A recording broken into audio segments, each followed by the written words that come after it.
विद्यार्थियों नमस्कार।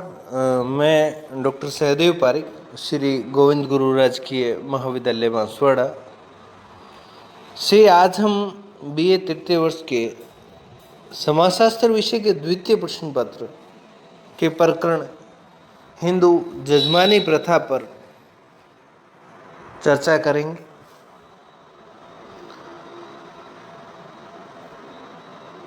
तो सर्वप्रथम जजमानी प्रथा को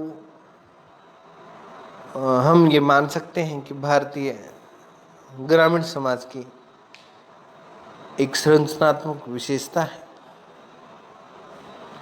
और भारतीय गांव की जो जाति व्यवस्था में प्रत्येक जाति के कार्य और कर्तव्य परंपरा के अनुसार निर्धारित होते थे और किसी को भी अपनी सामाजिक स्थिति और व्यवसायों को परिवर्तित करने की अनुमति नहीं दी गई।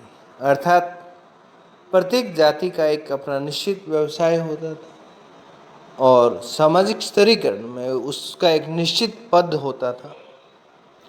इन दोनों ही चीज़ों को अपरिवर्तनीय रखा गया। कोई भी व्यक्ति अपनी जाति और सामाजिक स्थिति और उससे जुड़े व्यवसाय को आजीवन परिवर्तित नहीं कर सकता था। ऐसी स्थिति में एक ऐसी व्यवस्था निर्मित की गई और जिसके द्वारा भी व्यवसाय जातियों को परस्पर सहयोग मिल सके।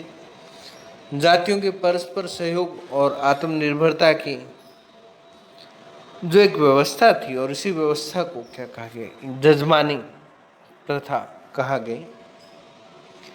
यानी कि यजमान से जुड़ी होने के कारण इस प्रथा का जो नाम है वो जजमानी प्रथा पड़ा। और विलियम वाइजर नाम का एक समाजशास्त्री था जिसने इसे सर्वप्रथम समाजशास्त्र में इस शब्दावली का प्रयोग किया। इस जजमानी प्रथा के पीछे तथ्य यह रहा कि प्रारंभ से ही भारतीय ग्राम आर्थिक रूप से पिछड़े हुए रहे हैं और इनके पास इतनी संपन्नता नहीं थी कि वे किसी भी सेवा या कार्य का मौद्रिक रूप से भुगतान कर सके, नगद के रूप में भुगतान कर सके। इसलिए ये आवश्यक हो गया था कि सभी जातियां कार्यात्मक रूप से एक दूसरे से संबंधित रहें और एक दूसरे की सेवा कर सके। वस्तु विनिमय की तरह ये एक सेवा विनिमय की प्रथा थी और सेवा का विनिमय किया जाता।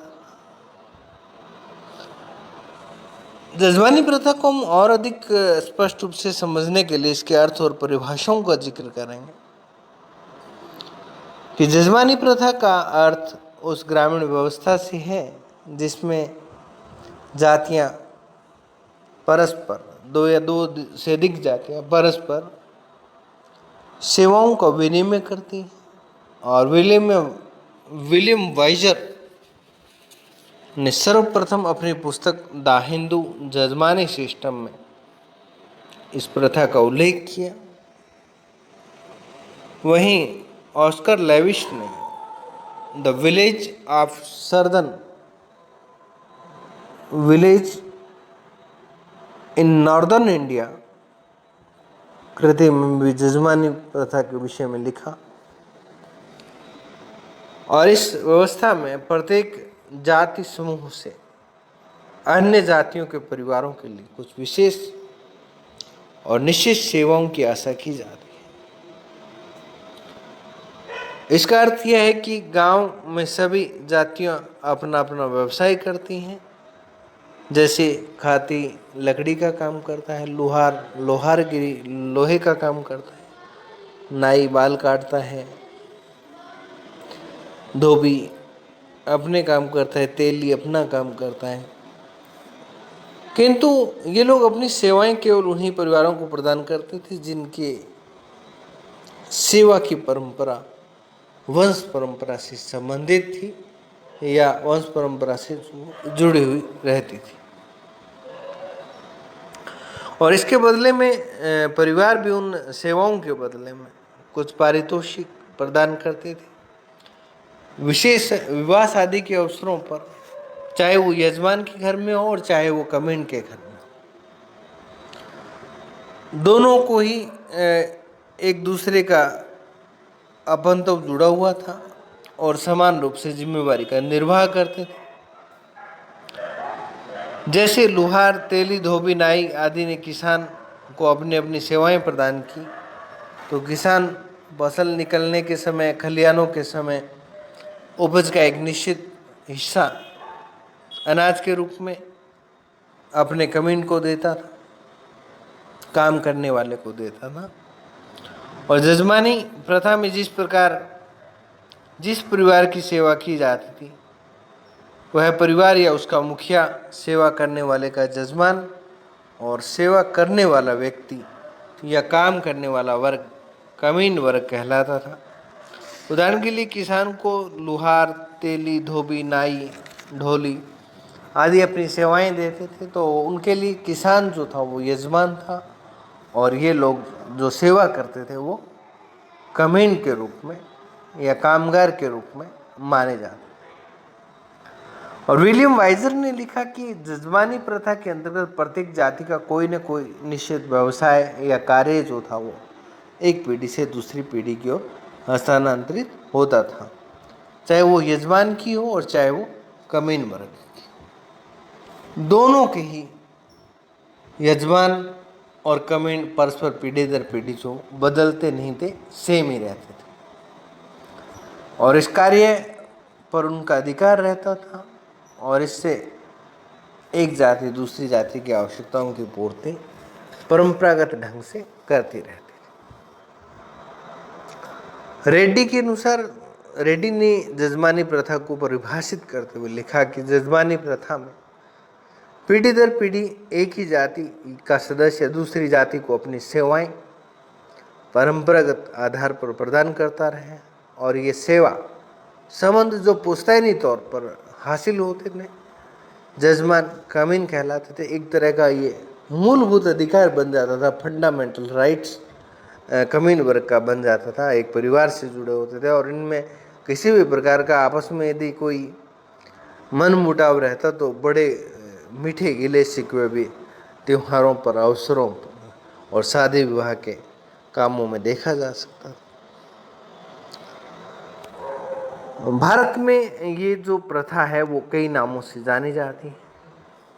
आया, मिलिंद और बालूता के नाम से भी जाने जाती। वहीं क्षेत्रीयता के प्रभाव के चलते महाराष्ट्र में इसे बाड़ा बलूटे और मद्रास में मिराशी और मैसूर में इसी प्रथा का नाम अद्दे।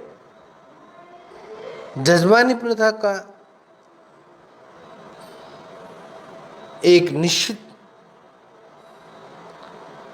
तौर से स्पष्टीकरण देने हेतु हम यहाँ जजमान शब्द का अर्थ स्पष्ट करना चाहेंगे कि व्यवस्थित शब्दकोश में ये लिखा गया है कि जजमान एक ऐसा व्यक्ति है जो धार्मिक सेवाओं के लिए ब्राह्मणों को किराए पर लेता है और वह उनका संरक्षक और कार्यार्थी है।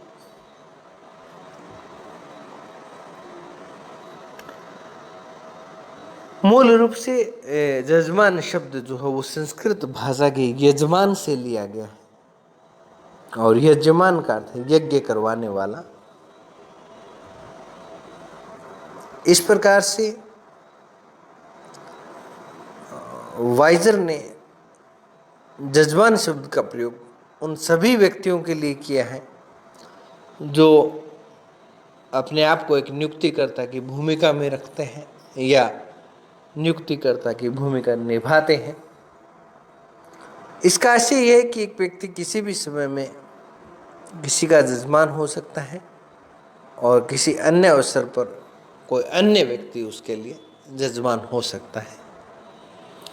उदाहरण के लिए एक कहार या लोहार के घर में ब्राह्मण को अपने यहाँ किसी धार्मिक कार्यक्रम के लिए नियुक्त करता है तो उस समय वह कहार या लोहार जो है वो नियुक्तिकर्ता होने के कारण जजमान होगा और ब्राह्मण को सेवा करने वाला माना जाएगा। इसी प्रकार जब कहार या लोहार किसी अन्य व्यक्ति को अपनी सेवाएं प्रदान करता है तो वो तुरंत सेवा करने वाले की भूमिका में आ जाएंगे और जिसकी वो सेवा करेंगे वो जजमान की भूमिका में आ जाएगा।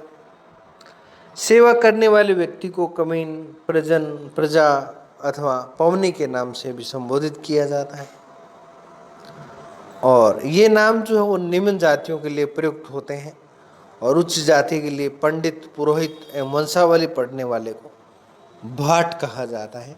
यानी कि ब्राह्मण वर्ग को कमीन होते हुए भी कमीन का दर्जा नहीं दिया जाता, उसको पुरोहित या कुल पुरोहित, पंडित या वंशावली पढ़ने वाले के अनुसार भट्ट या भाट कहा जाता था। इस संबंध में एक बात और स्पष्ट है कि जिस व्यक्ति को किसी परिवार की सेवा का अवसर मिलता था और कालांतर में वह उसका जजमानी हक बन जाता था, यानी कि एक अधिकार के साथ वो काम करता था और जजमानी हक रखने वाले व्यक्ति की एक निजी संपत्ति के रूप में वो अधिकार रहते थे और उस व्यक्ति की अनुमति के बिना कोई दूसरा कमेंट या प्रजा वर्ग जो है वो उस वर्ग की जजमानी प्राप्त नहीं कर सकता था, यानी कि सेवा प्रदान करने की उसे मनाही थी।